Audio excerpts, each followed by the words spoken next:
Olá, queridos, graça e paz. Eu sou o pastor Beto Gomes e me sinto feliz e honrado em, nessa oportunidade, ministrar mais uma vez a palavra de Deus ao teu coração, participando deste mini-curso, o mini-curso promovido pela nossa igreja Verbo da Vida em Jardim Munhoz, Guarulhos, São Paulo, e desta vez tratando sobre o tema de prosperidade bíblica.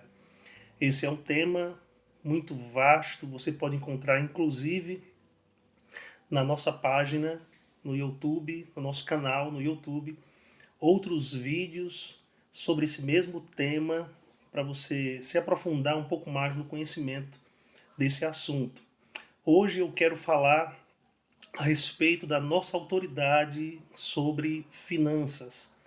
Alguns detalhes bem interessantes a respeito da prosperidade é que, infelizmente, algumas pessoas confundem um pouco, elas conectam prosperidade somente a dinheiro.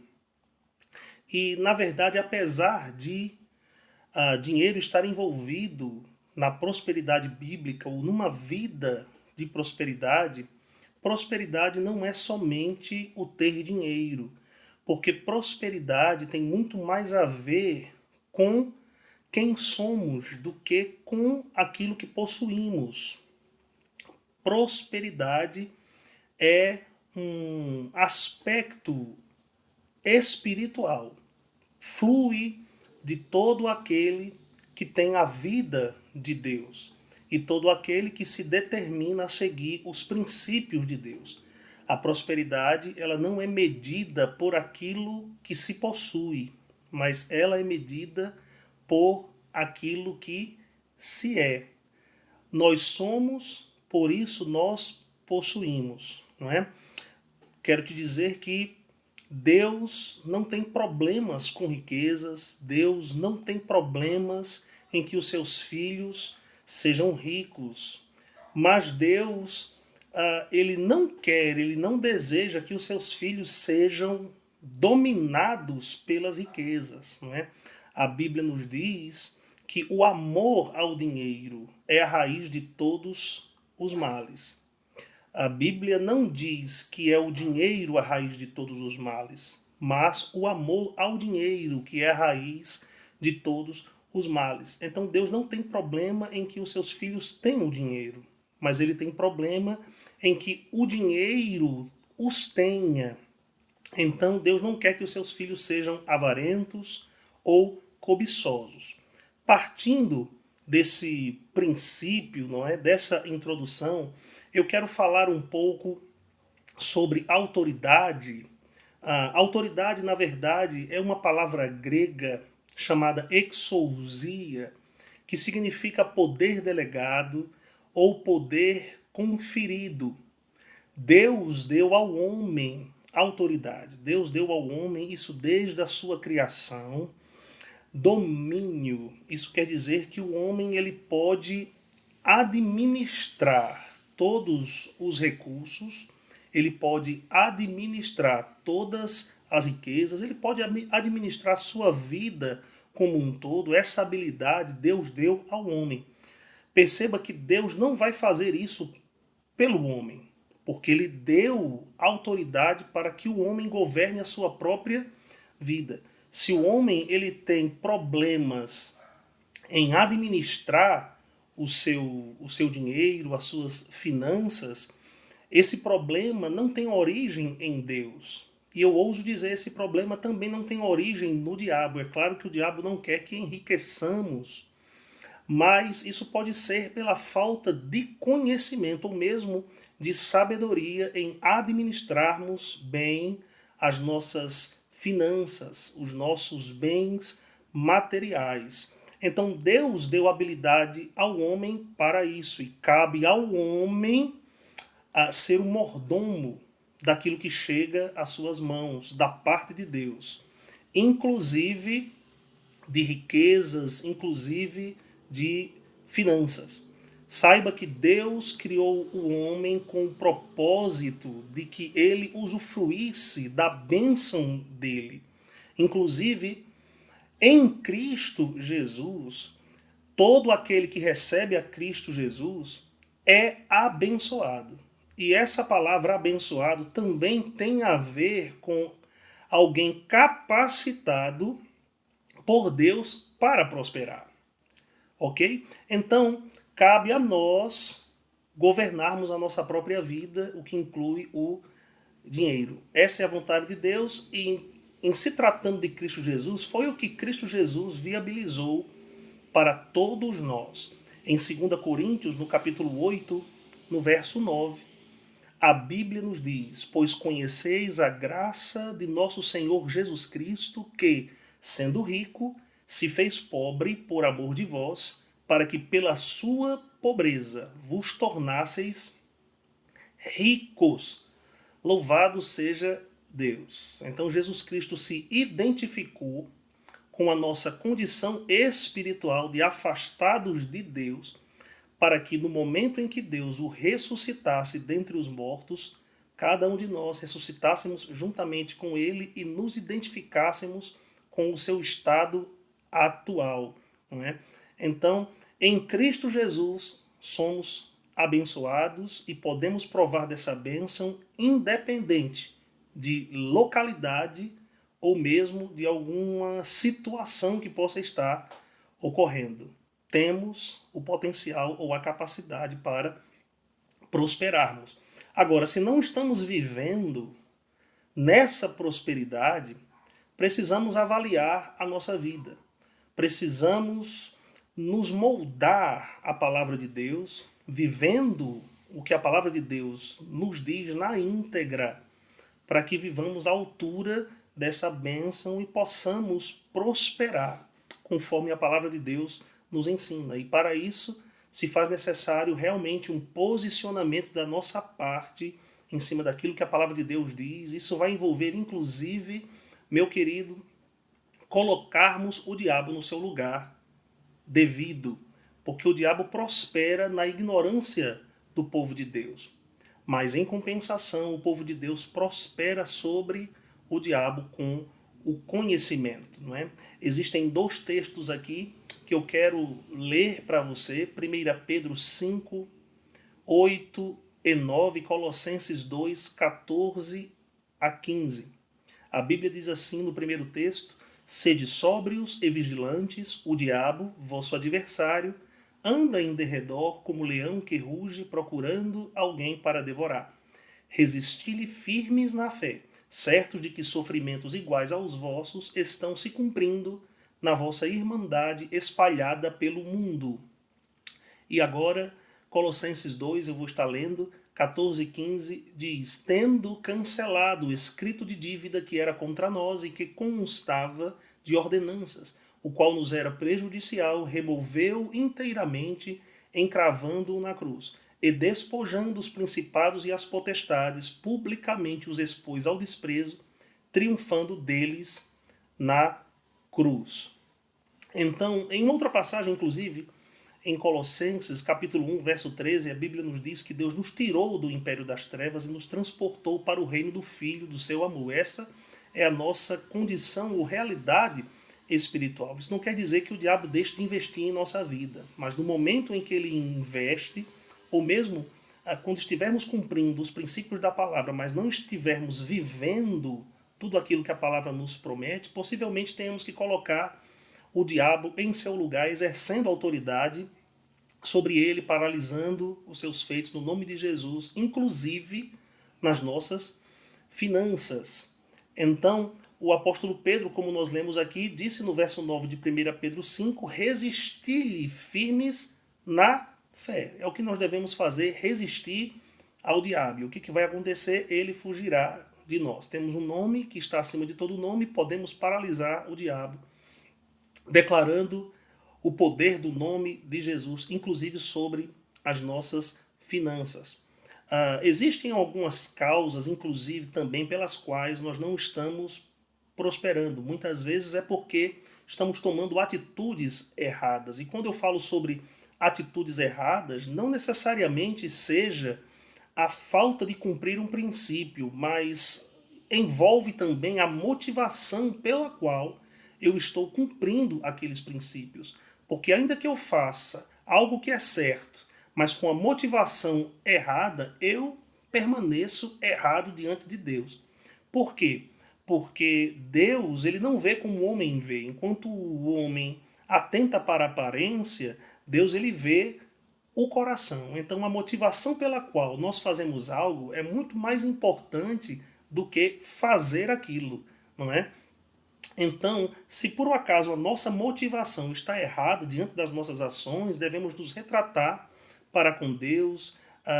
Temos à disposição o sangue de Cristo Jesus, que nos purifica de todo pecado. Devemos nos aproximar em oração, nos achegarmos em oração a Deus e nos arrependermos, pedirmos perdão, que esse sangue ele tem uma ação contínua em nossa vida, estaremos numa condição novamente de comunhão restabelecida, né?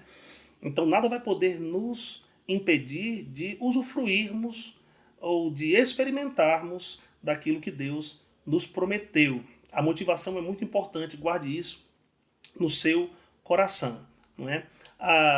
Isso tudo, queridos, envolve fé, não é? Em toda a vida cristã se faz necessário fé. Na nossa caminhada cristã se faz necessário fé, o que envolve inclusive as finanças. Não tem como falarmos sobre fé sem tocarmos em Marcos no capítulo 11, versos 22 e 23, onde Jesus ensina esse princípio de fé maravilhoso e poderoso aos seus discípulos. Ele disse: tendes fé em Deus, o que quer dizer, tem a mesma fé que Deus tem. No verso 23, Jesus disse: em verdade vos digo que qualquer que disser a este monte, ergue-te daqui, lança-te no mar, e não duvidar no seu coração, mas crê que se fará aquilo que se diz, tudo que disser lhe será feito.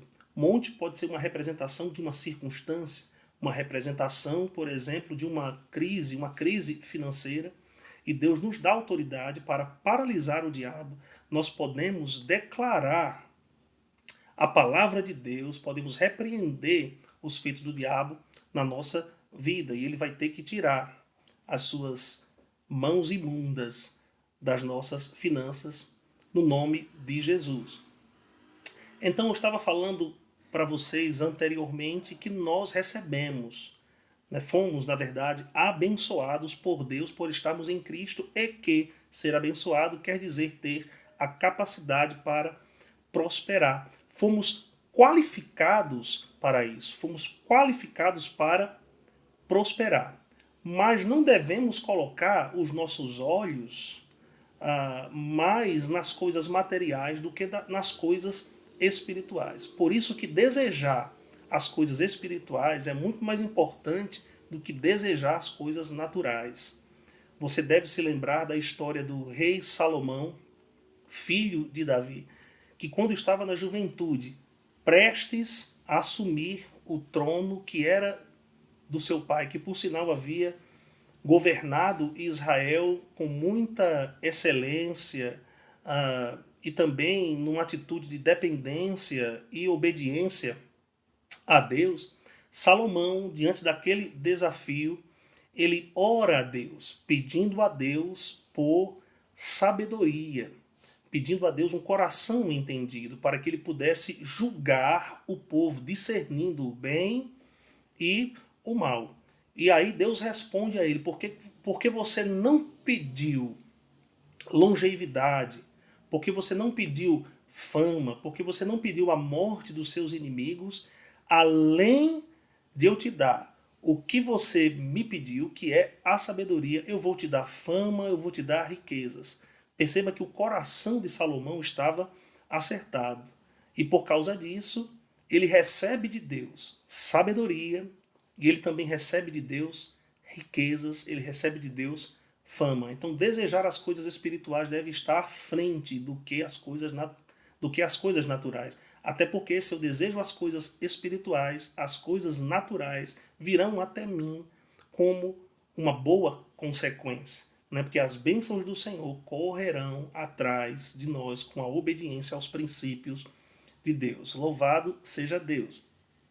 Em Salmo de número 1, versos 1 a 3, a Bíblia nos diz: Bem-aventurado o homem que não anda no conselho dos ímpios, não se detém no caminho dos pecadores, nem se assenta à roda dos escarnecedores, antes o seu prazer está na lei do Senhor, e na sua lei medita de dia e de noite. Ele é como árvore plantada junto à corrente de águas, que no devido tempo dá o seu fruto, e cuja folhagem não murcha, e tudo quanto ele faz será bem sucedido. Bom, o ser bem-aventurado quer dizer o ser mais do que feliz.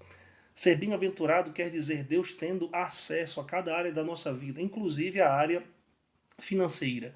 Mas veja que apesar das bênçãos do Senhor estarem disponíveis, isso não quer dizer, ou não é garantia, que nós iremos experimentar destas bênçãos. Então veja que é condicional, a prosperidade é condicional à obediência. O salmista disse: Bem-aventurado é o homem que não anda no conselho dos ímpios. Ele não se detém no caminho dos pecadores, nem se assenta na roda dos escarnecedores.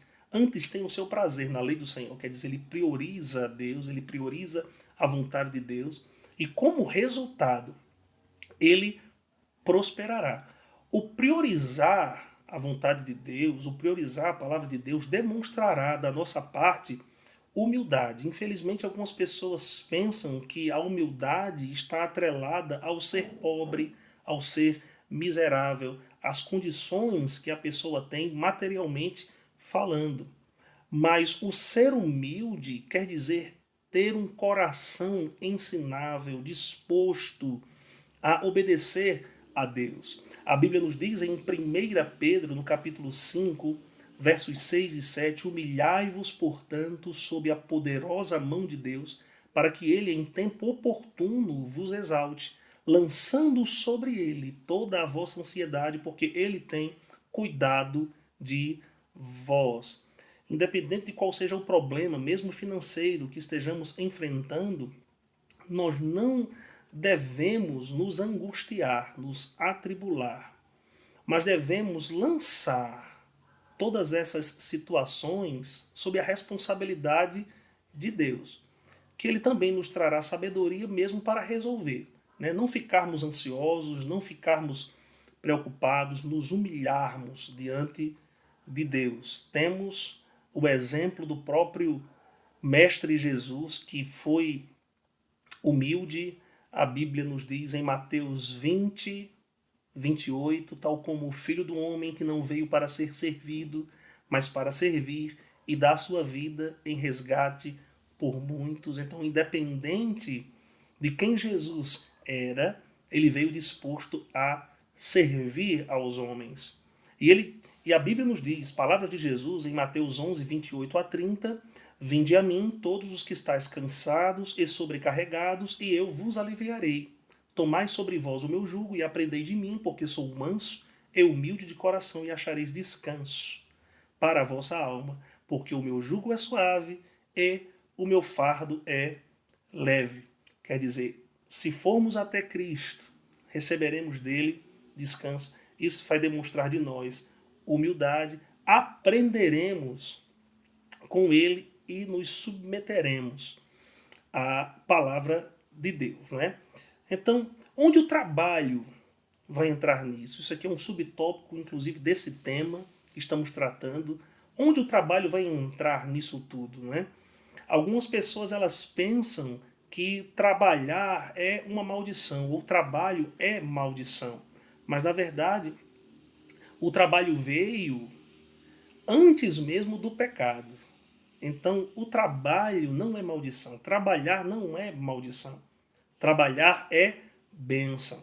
Deus criou o homem para produzir. Na verdade, Deus dotou o homem de inteligência, Deus dotou o homem de criatividade, Deus dotou o homem de força, de energia, de vitalidade para que ele pudesse produzir. A Bíblia nos diz, em Gênesis, no capítulo 2, no verso 15, tomou, pois, o Senhor Deus ao homem e o colocou no jardim do Éden para o cultivar e o guardar. Veja que essa responsabilidade Deus conferiu ao homem. O homem era responsável por cultivar e guardar aquele jardim. ou seja, ele trabalhava para cuidar daquele jardim. E Deus, por sua vez, o mantinha. Não é? Então, trabalhar é bênção. Quem não trabalha não tem direito ao pão. Segundo Tessalonicenses, capítulo 3, verso 10, está escrito: porque quando ainda convosco, palavras de Paulo, vos ordenamos isto, se alguém não quer trabalhar, também não coma. Então, o trabalhar nos dá direito ao pão de cada dia. Não é? Então, mesmo que oremos ao Senhor, pedindo a Ele provisão, sem o trabalho, a provisão não chegará de uma forma plena, porque o trabalho é condicional a eu receber provisão da parte de Deus. E Deus dotou o homem com essa capacidade para ser produtivo. Então, inclusive, Deus pode trazer ideias, Deus pode trazer estratégias para que prosperemos financeiramente, para que sejamos promovidos, para que cresçamos, para que o nosso salário aumente.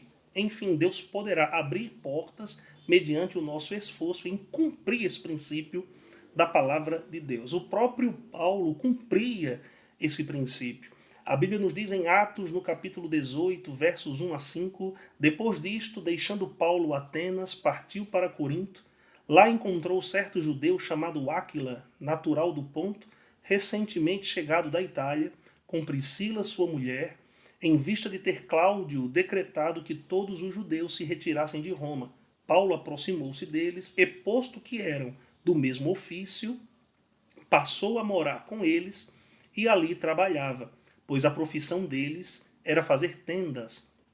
E todos os sábados discorria na sinagoga, persuadindo tanto judeus como gregos. Mesmo que Paulo já estivesse exercendo o seu ministério, ainda assim ele não era peso na vida de ninguém. Paulo, ele trabalhava, porque Paulo entendia esse princípio que o fazia prosperar. A Bíblia nos diz, em sequência, no verso 5 de Atos 18, quando Silas e Timóteo desceram da Macedônia, Paulo se entregou totalmente à palavra, testemunhando aos judeus que o Cristo é Jesus. Então, claro que houve um tempo na vida de Paulo que ele viveu integralmente do ministério, mas até chegar nesse tempo, ele foi fiel a esse princípio de trabalhar o que nós rotulamos, né? Trabalhar secularmente. Não é? A Bíblia também nos diz em Josué, no capítulo 1, no verso 8, olha só que interessante esse texto. Não cesses de falar deste livro da lei, antes medita nele de dia e de noite, para que tenhas cuidado de fazer segundo tudo quanto nele está escrito.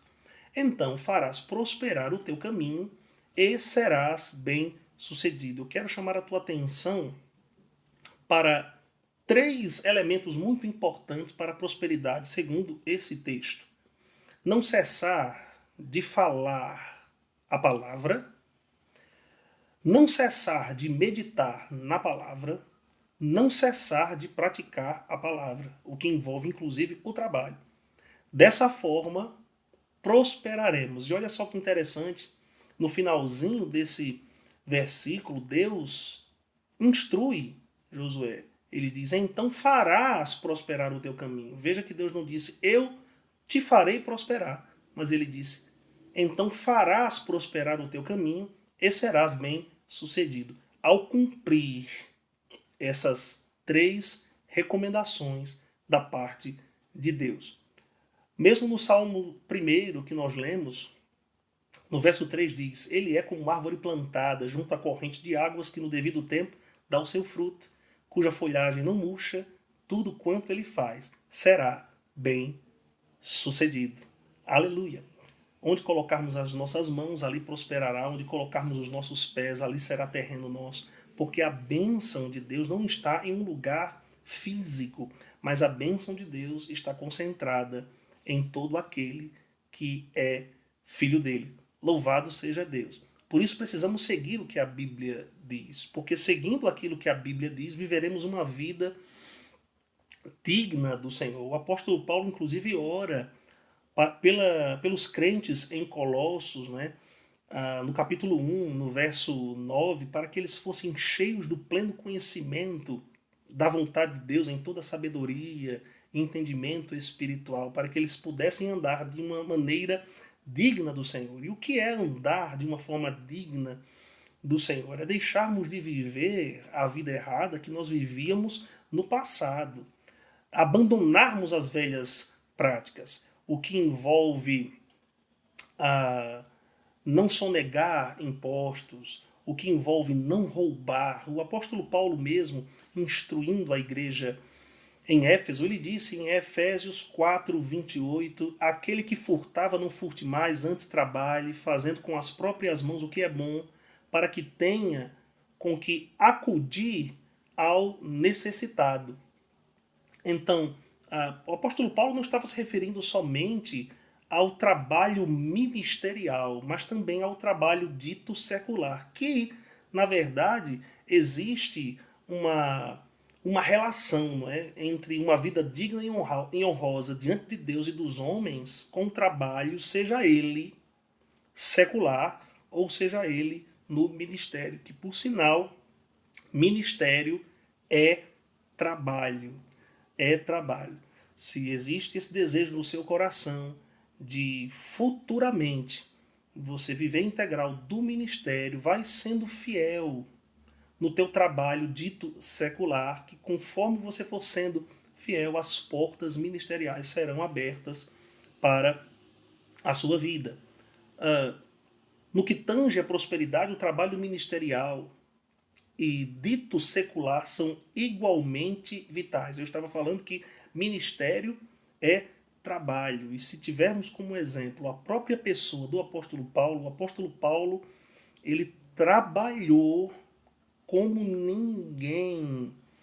Ele serviu a Deus como ninguém. Ele era muito dedicado no ministério, a ponto de fazer certas declarações, como por exemplo, 1 Coríntios 15:10, mas pela graça de Deus sou o que sou, e a sua graça que me foi concedida não se tornou vã, antes trabalhei muito mais do que todos eles, todavia não eu, mas a graça de Deus comigo.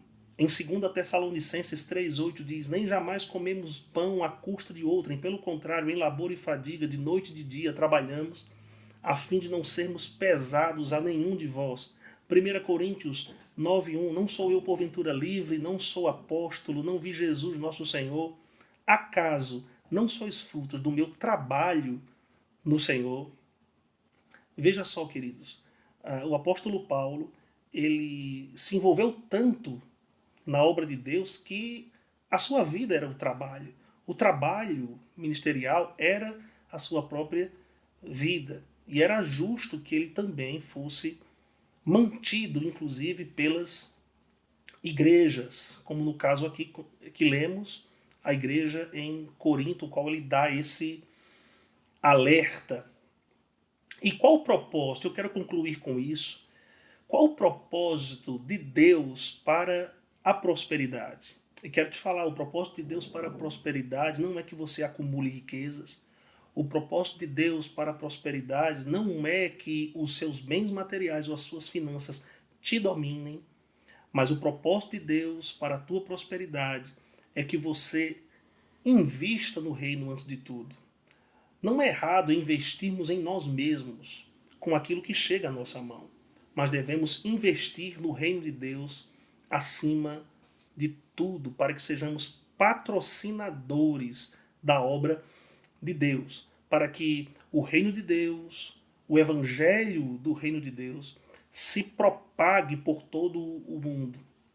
Jesus disse em Marcos 16:15, ide por todo o mundo, pregai o evangelho a toda criatura. Como esse evangelho será pregado por todo o mundo, queridos? Através de pessoas, mas essas pessoas elas precisarão ser enviadas. E como essas pessoas elas serão enviadas? Elas serão enviadas através dos recursos, queridos, que chegam às nossas mãos. Deus pode te fazer enriquecer.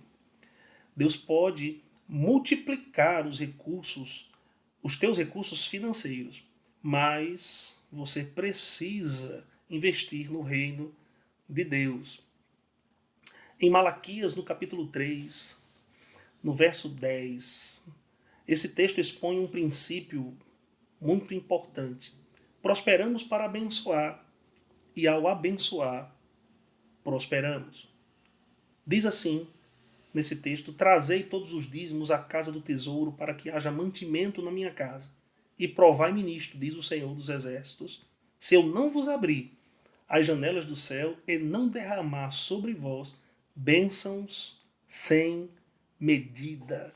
Aleluia. São os participantes da bênção de Deus que sustentam a casa, ou mesmo a causa, ou mesmo a obra de Deus. Conforme investimos na obra de Deus, mais recursos chegarão até nós. Esse é um dos maiores propósitos da prosperidade. Não somente fazer bem a nós mesmos, mas fazermos bem a outras pessoas através do investimento, enviando mensageiros que possam proclamar a verdade, não somente na nossa igreja local, mas também em outras cidades, estados, países, continentes. No nome de Jesus. Foi uma honra para mim compartilhar de verdades preciosas e poderosas da palavra de Deus ao teu coração. Recebe essa palavra como vinda de Deus e a pratique, que você prosperará como você nunca prosperou.